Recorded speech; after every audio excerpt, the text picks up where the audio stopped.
What's going on, everyone? You're watching Vision Paradox answers your questions while we do stuff, aka hashtag AskVP. We're gonna answer a few of your questions today. We're gonna about 6 total. I'm gonna be answering some social media stuff. She'll be answering some video, film stuff. It's been a minute since we've done this, but we're also very backlogged in a lot of content. So you guys might even be seeing this in October or something. So happy Halloween. Happy Halloween, everyone. And Merry Christmas. Merry Christmas. I don't know. Who knows? Who knows when this is actually gonna come out? So, quick intro. I'm Emeroy, CEO, founder of Vision Paradox. We're a digital marketing company that helps with artists and tech companies, and the purpose of this channel is for us to share our strategies working with our clients and share with you guys so you guys can level up your personal brand, your coffee company, your protein supplements, your photography business, whatever it is that you're doing, yourself, your life, so whatever. So and this is Noelle. Hi, I'm a videographer for Vision Paradox. I basically am the one that's sent into the ranks and to actually capture the content so that they can send it off to their editor, or sometimes I will be editor. But yeah, she's thrown into the field. Yeah, yeah, it's very different. Field work versus field work. Yeah, I consider that field work. It's like CSI, like the people in the lab versus like the social media marketers, or like the ones that put it together, and then that's kind of a cool way of putting it. Yeah. Okay, so I'll answer the first question. Are blogs still relevant in social media marketing strategies? Okay. Are they? Are vlogs relevant? Do you really have to do this right now? 2019, it can't just be one avenue in terms of your digital marketing. You can't just rely on Facebook. You can't just rely on Twitter or Instagram or SEO or blogging or email marketing. It has to be an amalgam of everything. Blogging still works, but not by itself. You can't just rely on search, because Google has updated its algorithms like crazy. So what I do think blogs can be used for, if you guys have seen our content strategy, is creating content that supports your overall big content. So say this, for example, this question that I was just asked. In YouTube, that's a lot of video already. Instagram, that can be a little nice 30-second, 40-second video right there. And from here, I can transcribe it into a blog post. So there's a lot of ways this one piece of content can become into something much more. So it's part of the ecosystem of your digital marketing, but not just the primary way anymore. So I think it's still pretty relevant. What editing software should I learn first? I would say it depends on where you're trying to get hired.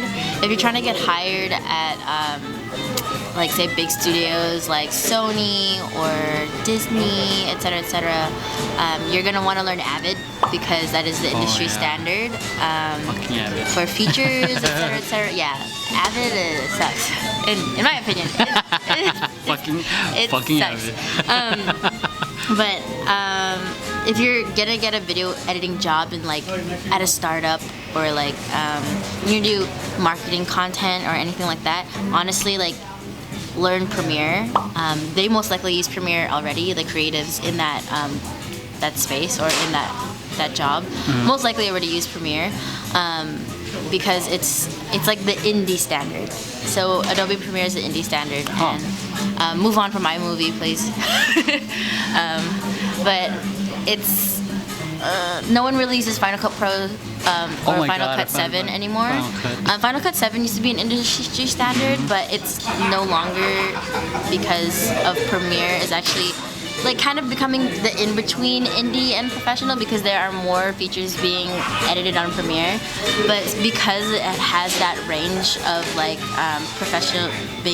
professionalism, I would say to learn that, because you're able to go from indie stuff, or edit more professional things. It has it encompasses a lot of what you need to accomplish. It has a lot of tools that you need. So I would say Premiere. I'm all for Premiere. I mean, Windows Movie Maker or iMovie is a great place to start, but if you're trying to get a job, that's not gonna look good on the resi. Yeah. And what I like about Premiere is like if you got a workflow going, you can edit things fast. Oh yeah, definitely. Workflow is super easy to like contain if you know how. So that's a whole another video. That's a whole nother video. Yeah, there's a lot of workflows that you can look on YouTube. But that'd be a cool video that all of us show. How to work, what our like workflow your looks workflow like. is, my workflow is. I have a very specific workflow. Yeah. Oh, I'm gonna ask you about that later because I'm like. Because I like how seeing other people do it and I take into it. Are digital agencies more effective than working with specialists? I think that's. I mean, I guess what type. It depends on what type of specialists you work with. Because if you're trying to hire, because here's what I think about it. Especially with our digital agency, like we, it's not just like a generalist. Like we have specific people who are good at their craft that can do it really well. Like Noelle I know she's going to be filming a documentary and she's going to be editing it. And we have a team of social media marketers that are really good at reviewing the data, putting together a plan, and executing for the client. So I think a digital marketing agency is really a team of specialists that work together to really benefit the client. And the main thing that we want to do with us is, in terms of the social media marketing end, is we want it to be ridiculously easy and simple to the point where it's like forgettable for our clients, because a lot of the clients that we work with struggle with it and they're just trying to figure it out. And what we want to do is make it so it's like, here's what you got to look through, approve it, give notes, whatever you got to do, and then we just go about your day and we go about ours and continue executing for you guys. So that's like what I think. Like digital marketing agencies is a group of specialists. If you're talking about social media marketers who can do both, graphic design, videographers, that's like more of a generalist instead of a specialist. Like a specialist, how I'm defining this is like someone who's really good at video, someone who's really good at social media, someone who's really good at graphic design. So and digital agencies are just that. Group of specialists working together for a common goal. Is it okay to shoot a pre-wedding video in 720p? The reason for 720p is I have the Nikon D52000, which can't shoot 1080p 60 FPS. Alright, let me tell you something about wedding videos. You need that slow-mo, alright? Everyone, you can't shoot a wedding video or anything wedding related without any type of slow-mo. Epic slow-mo shot. Like, a wedding video is basically a classy music video, but with sentiment. Alright, so, that's a good way of putting it. 720p is very outdated. 1080p is now the new standard. 4K is now the new HD. So if you can't shoot 1080p, I suggest investing in another camera or renting one for that day. You can find some really good rates for renting cameras that are capable of 1080p, 60 FPS. If for a day, like day rates are like not that bad. You can look at like something like if you're in LA or like the Culver City area, there's some place like Sammy's Camera. They do rentals, or you look up on Google camera rentals. Just don't use that camera. It's not professional. No one's gonna want a deliverable. I'm gonna be mean. No one's gonna want a deliverable in 720p. Like everyone's eyes have adjusted to 1080p. Yes, true. Very true. And everyone, like even the general public, is gonna know the difference, because even our televisions are in 1080p now. Everyone's on screens that can use 1080p, and everyone's gonna see it's 720p, and they're gonna be like, "That's shit." I'm just telling you. I love you, right. But don't do it. Being honest. It's not okay. It's not okay. So there's your answer. What role do social media influencers play in a campaign strategy? I think that depends on the thing you're promoting. One of my favorite stories, and I could be getting this story wrong, is the story of Shreds and how they become such a huge company. Early Instagram days, all they would do is hit up every possible fitness person that was posting. This is before Instagram influencers became a thing. They hit them all up up and just send them product and then kind of sponsor them, and then that's how they would get their product out there. So again, it depends on the goal that you're trying to reach. I think influencers play a huge role if your company is just starting up. You can use that to bring a lot of exposure to your business, and you can go from micro influencers between like 5,000, 10,000, and bigger influencers. So that's one way you can use it in helping start off your company. Now, another way I would use influencers is kind of something I call forcing viral. I think they're a great source of pushing exposure because they do have a trusted audience that are like devout. Now, finding out if they're legit is another story, and then you've got to vet them hard. Like, there's a couple tools out there. I don't remember the names out there. I think it's called Hype Auditor. I think you get a full-on report of their Instagram profile, along with their engagement rate. And engagement is huge when it comes to finding the right influencers. If they're like a 1%, there's 1%, and they say their following is 5,000. The average they need to have for that, the percentage-wise, is 6% engagement rate. So it tells you about also how much it costs to pay them versus what they tell you. So that's going to be helpful as well. So look out for those, use those tools to give you some perspective on influencers. But yeah, I think that's off the top of my head, that's how I would approach influencers in your own strategy. I think right now, as I'm filming this, they're still fairly underpriced, but some people are just fucking crazy in terms of what they're asking. but I think because not a lot of them know their value yet, but that's going to change. That was a long one. A swig. Last one for you. Okay. Okay, so what are some small but effective ways to drastically improve a minimum budget student film? I know that because I did that. Student films. Cool. So I didn't have the best camera for my student films, aside from my senior thesis, where I got to like rent from like my school's fancy stuff. But I use like a Nikon D3200, and I mean it's shot in 1080p, but it's not everyone's fancy Canons, right? So what I did, what was nice is that Nikons actually, even though they're like not as sharp, they're like great with color. And so what I would say, small but effective ways, is try to optimize a lot of your shooting to be during daylight and outside. Like, okay, so it's just like, or buy a window if you're inside, so you don't have to rent lights. Personally, I never owned any lights until recently. He saw, but only until recently, because lights are very expensive. Okay, so you have to make the best of what your natural light is, which is the sun. And so I took a really advantage of like all my natural daylight.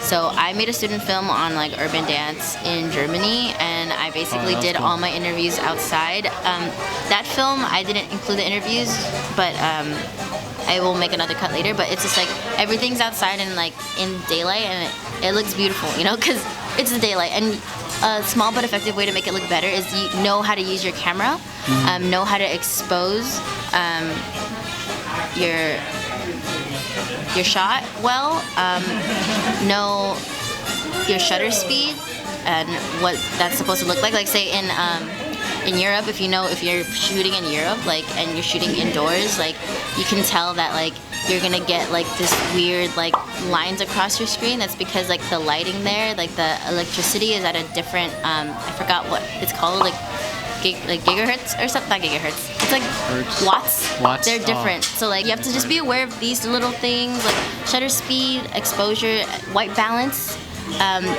Super small but effective is like being able to correctly white balance in production, so that it saves you a lot of time in post, and like you don't have to try to save, like, get all grainy with like coloring because like you white balanced it wrong. It makes it look a lot more professional.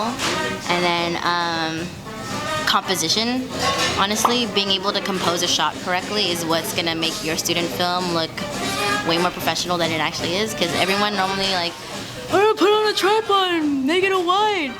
That's it. Is that really? I don't know. I was like, I feel like that's such a like a. You're right. Maybe I'll give you guys more credit, but I'm just kidding. Like but, a regular person, they would just like they assume it's the camera and they just hold it. yeah. You know, like Essentially. Okay, so for minimum budget student films also, a lot of people normally get permits to film places, but if you really can't afford the permit, run and gun. Basically, you just have to be as natural as possible. I didn't permit that entire film because I mean a lot of it I filmed outdoors. I didn't film like in a restaurant, or I didn't film like in public spaces where a lot of people were. Like, it was just like out in the public space. Yeah, I know. But basically, it's just like all the like, so yeah, lighting, knowing how to use your camera, permitting, what else? Sound.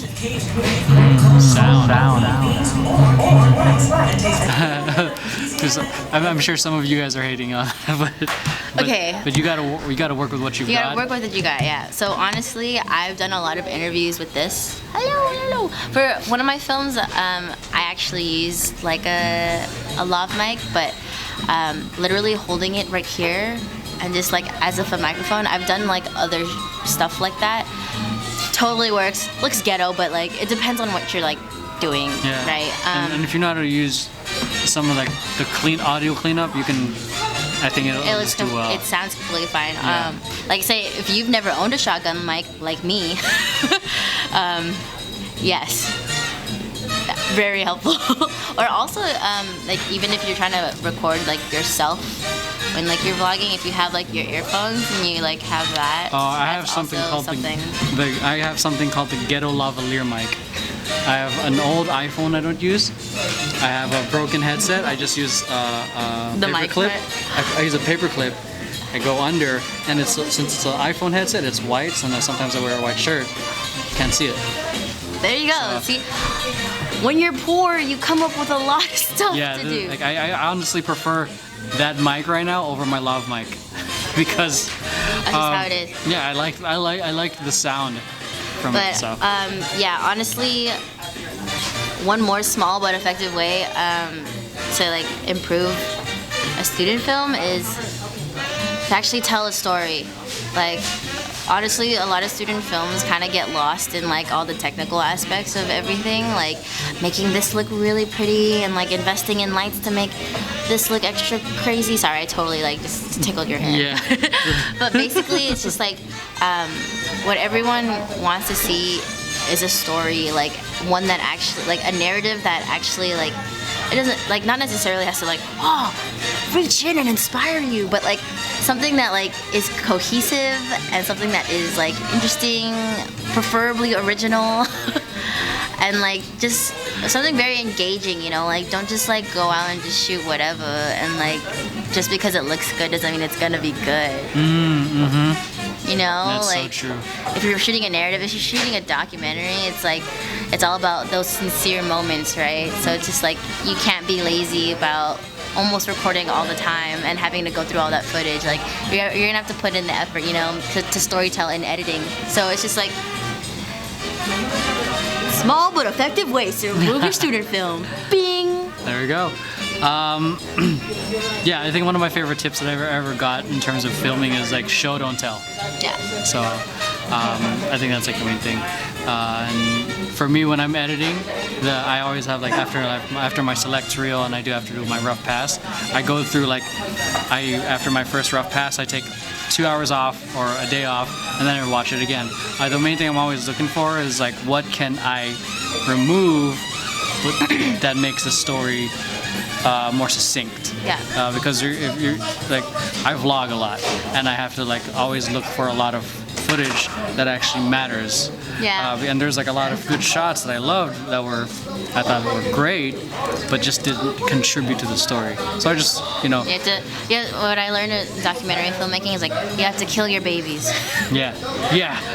It sucks. It sucks. Like you're like, oh, that's such a great shot, but like with what you ended up going with your storyline, like and it doesn't make sense. Like, scrap it. Yeah. Use it for something else. Sell it as stock footage. Yeah. Make some money off it.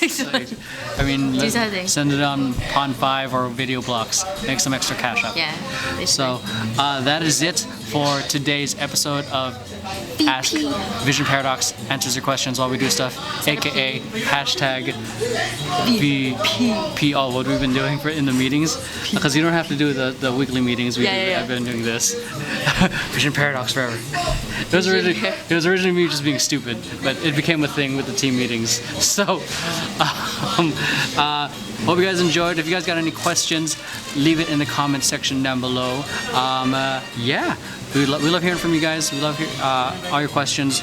We love sharing our knowledge at random places like this wonderful restaurant in next to USC. VP. So that's it.